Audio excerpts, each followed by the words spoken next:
Olha, o secretário de Estado dos Estados Unidos, Marco Rubio, deu uma entrevista à Fox News.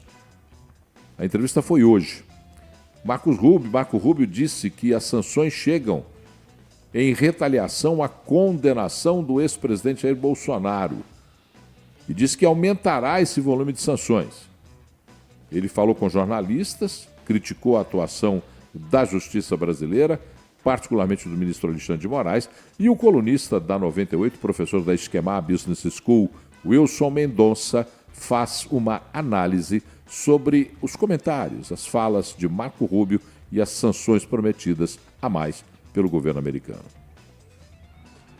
Mais um ato de ingerência em temas domésticos por parte dos Estados Unidos, o anúncio de Marco Rubio em relação a possíveis sanções que o Brasil pode sofrer na próxima semana, em virtude do julgamento do ex-presidente Jair Bolsonaro, é mais uma prova clara da utilização de hard power, de uma sanção econômica por parte dos Estados Unidos, utilizando aí esse subterfúgio do julgamento do ex-presidente para outros fins, Anteriormente já discutimos aí algumas possibilidades de quais seriam as estratégias dos Estados Unidos de exercer esse formato de pressão.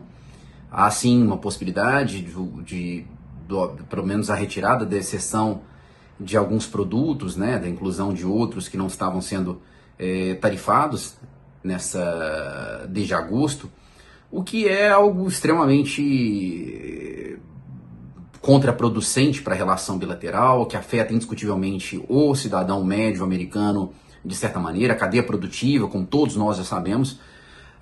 E a questão que fica muito clara é que essa vai ser uma ferramenta que continuará sendo utilizada por Trump. Temos percebido como diferentes subterfúgios também na Venezuela. Já fizemos uma análise também sobre as ameaças em relação ao Canal do Panamá, Groenlândia.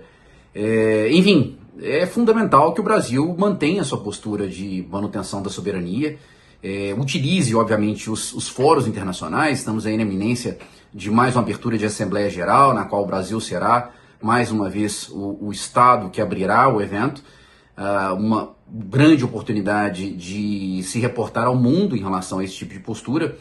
E esperemos que os Estados Unidos consigam verificar que é algo que comprometerá de maneira crucial ambos os países, principalmente a pressão doméstica que os Estados Unidos tende a receber por parte de grande parte da opinião pública em relação à inflação, de produtos que já são exportados pelo Brasil. Aguardamos aí como que a comunidade internacional e, sobretudo, os cidadãos norte-americanos responderão a mais essa ameaça. A questão, claro, é que o que se diz, por exemplo, se comenta, é que poderiam rever as questões de alíquota de 10% para sucos de frutas, particularmente a laranja, o aço brasileiro, que foi revista a tarifa, outros produtos brasileiros que tiveram a tarifa revisada, os aviões da Embraer, a compra de aviões pelos Estados Unidos e a compra de insumos pela Embraer no mercado americano. O que se comenta é que o caminho deve ir por aí, a revisão daquelas concessões iniciais. Mas a gente sabe que nos Estados Unidos essas concessões foram concedidas muito mais por conta da pressão dos setores americanos, do suco, da aviação civil, da aviação comercial americana, dos compradores de aço, muito mais por esse caminho do que por revisões do governo americano. Então, retomar as sanções a esses produtos pode significar uma nova grita dos produtores americanos. Assim, Paulo, é preocupante, A gente sempre fica preocupado quando os Estados Unidos se manifesta em relação ao que está acontecendo no Brasil. De fato, está acontecendo algo no Brasil. A gente fica com receio de algo que vai atingir a todos nós, Obviamente não apoiamos nenhuma medida que atinja o nosso país, mas apoiamos medidas que atinjam alguns seres, como através da lei Magnitsky, ou até cortar o visto de quem merece ter cortado, porque está desrespeitando o Estado Democrático de Direito. Agora, uma coisa é fato, Paulo. Sabemos que o Lula não vai fazer nada, sabemos disso. Depender dele, não vai fazer nada. Mais uma vez, eu quero aqui cobrar o Senado Federal. Será que não está na hora do Senado pegar as rédeas desse país e colocar a gente de volta no caminho certo? Como? Fazendo impeachment de quem eventualmente está sendo autoritário no STF. Isso está na Constituição. Propondo e aprovando leis ou emendas constitucionais que tragam limitações ao STF para que ele pare de ser esse poder que está maior do que todos os outros. Aprovando o PL da anistia também, importante para aquelas pessoas que estavam se manifestando, e a livre manifestação é importante no Brasil. Será que não está na hora do Senado pegar essas rédeas e consertar? Porque não adianta a gente ficar aqui, sou a favor, sou contra, Lula tem que fazer isso, Lula tem que fazer aquilo outro. Porque, na verdade, os Estados Unidos está enxergando um ataque ao Estado Democrático de Direito no Brasil. Nada vai pará-lo, nada vai parar com que ele faça outras medidas. Você coloca de uma forma aí que as medidas seriam leves. Tomara que sejam leves assim. Eu tenho medo de algo mais agudo, como, por exemplo, interferência do funcionamento do GPS. Já se falou muito sobre isso, mas, por exemplo, a interferência no funcionamento do GPS no Brasil implicaria em deixar de fornecer o GPS para outros países da América do Sul. E aí essa sanção seria excedente ao peso que os Estados Unidos poderia determinar. Uma das sanções que foram discutidas é a diminuição de subsídios aos insumos que são comprados pelas Forças Armadas brasileiras, que isso é significativo para as compras das Forças Armadas. Isso foi uma das coisas que se falou aí como possibilidade de novas sanções. Mas o que a gente vê é difícil a gente... Nós não estamos lá. Não. E não conseguimos ainda entender exatamente qual o peso dessas ações para dentro dos Estados Unidos. A gente sabe que os Estados Unidos agora está vivendo um problema seríssimo, inclusive com uma ameaça de uma cisão muito semelhante à Guerra Civil nos Estados Unidos. A esquerda e as pontas, você não gosta que fale da extrema, mas a extrema-direita e a extrema-esquerda americana já declararam praticamente guerra uma à outra. Eu não gosto de falar extrema, Paulo, porque a direita sempre esteve no mesmo lugar. A esquerda que foi se afastando e se tornando cada vez mais extrema e chamando a outro lado de extremo, quando na verdade esse lado direito nunca saiu do seu lugar.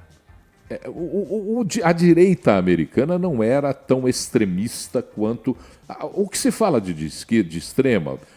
Vamos entender direito. O que é extrema? A extrema-direita americana são pensamentos polarizados, como, por exemplo, Ku Klux Klan. Mas isso entendeu? É bandidagem. Sim, mas essa é a questão. A discussão vai nesse sentido. A discussão vai em supremacistas brancos, essa coisa que tem uma discussão forte nos Estados Unidos, que eu aqui não estou fazendo juízo de valor, eu não moro lá. Eu sempre digo isso, Claré. Inclusive, a liberdade de expressão é tamanha que o Glenn Greenwald, né? Glenn, ele era advogado no passado, antes de ser jornalista. E ele defendia o direito da Ku Klux Klan. Você acredita nessa loucura? Sim. De tanto que chega ao nível de defender a livre manifestação lá nos Estados Unidos? O que eu entendo é que os problemas internos dos Estados Unidos têm que ser resolvidos pelo povo americano.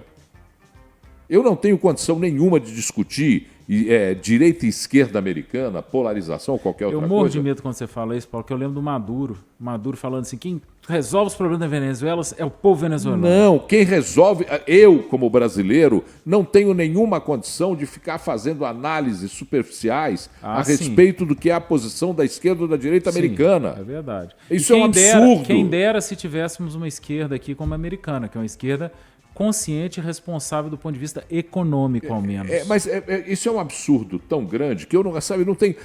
o americano elegeu um... Como é que é? Outro dia eu ouvi um progressista brasileiro falar que os americanos elegeram um nazista como Donald Trump. Piada, né? Peraí, mas o americano é problema dele, ele elege quem ele quiser. Pô. Não, e ele não é nazista, né? Não, mas ele elege quem ele quiser. Se ele quiser, ele tem direito de eleger, isso é problema dele. Eu não sou cidadão americano, eu não posso julgar. Como que uma pessoa que apoia o Estado menor, que apoia a desburocratização, vai ser nazista, sendo que o nazismo queria o Estado forte, as empresas ligadas ao Estado? Não tem nada a ver uma coisa com outra. Eu não tenho a menor intenção e nem a pretensão de avaliar, de julgar, de estabelecer juízo de valor à decisão do povo americano, Claré. Tá bom. Você entendeu? Isso para mim é soberania. É a autodeterminação dos povos. Isso é soberania. Autodeterminação dos povos, para mim, é soberania. Soberania não é, aqui ninguém mexe no meu território. Isso não. Isso é um outro ato, diferente de soberania. O americano tem o direito de eleger quem ele quiser. Donald Trump, Joe Biden, para mim não muda. O meu boleto chega do mesmo jeito, eu tenho que trabalhar do mesmo jeito, Claré. Você entendeu? É por isso que é muito claro ficar discutindo política americana à distância, ficar discutindo resultados de convergência. Agora, o que a gente vê, e aí observa-se pelo que chega de informação, é essa questão de uma polarização exacerbada de posições nos Estados Unidos. Digam o que quiser, se é direita moderada, esquerda moderada, se é centro e centro, extremo ou extremo, é uma polarização exacerbada que veio agora com o assassinato do Kirk ficou muito mais revelada, muito mais traduzida nessa polarização que lá acontece. Inclusive o extremista de esquerda que assassinou Kirk colocou nas balas, né, antifascismo, bela tchau, colocou mensagens ligadas à esquerda. Então é um cara doente, né? Extrema esquerda doente. Toda extrema é doente. Eu não Mas consigo. a extrema esquerda mata. Todo extremista. Sabe o que é extremista para mim, Clara? Sabe Manda o que bala. é? O que me incomoda. Você é um extremista? Não. Do Atlético Mineiro? Não, porque eu admito que existam outros times que disputem com o Atlético no campeonato. Entendi o que você está dizendo de extremista. Entendeu? Tá. O extremista é aquele que não admite que alguém que pensa diferente dele possa existir. Okay. Essa é a central da discussão. Okay. Então, para mim, se o cara de esquerda quer ser de esquerda, ele que assuma a posição dele, saiba que está errado e que assuma a posição dele. Se o cara de extrema direita ou de direita quer assumir fazendo, desculpe a palavra, merda, ele que assuma. E faça o que ele quiser, mas que tenha a responsabilidade de dizer que assumiu. Porque aqui no Brasil o que acontece é que o cara se faz e na hora que faz, não é bem assim que eu quis fazer. Eu gostaria que não existisse esquerda, mas jamais contribuiria para o fim dela. Eu acho que tem que ser através da conscientização e da conversa, do diálogo, como o Charlie Kirk fazia. Ele não era a favor de exterminar a esquerda, mas de catequizá-la, conversar, dialogar, era isso que ele fazia. E eu concordo muito com o Charlie Kirk nisso, eu acho que ele era um grande exemplo. Não tem nada de extremista nisso. Você querer que a esquerda não exista, mas através do diálogo, transformando as pessoas, e não através de violência, que é o que fizeram com ele. Através do diálogo você pode conseguir tudo e até lembrar que você não pode transformar ninguém que não queira ser transformado. Perfeito. Essa é a razão própria do diálogo. Perfeito. Quando eu divirjo de você, eu não divirjo porque eu quero que você pense como eu penso. Eu quero que você escute a forma de pensar e depois te dá o direito de você falar como você pensa. E eventualmente eu posso te mostrar que você está errado. Você aí, mesmo falava, não é? Eu vou lembrar do meu pai, que dizia o seguinte: meu filho, se alguém te apresenta uma ideia que é melhor que a que você tem, assume, porque você está perdendo tempo se não assumir. Essa é a verdade. Obrigado.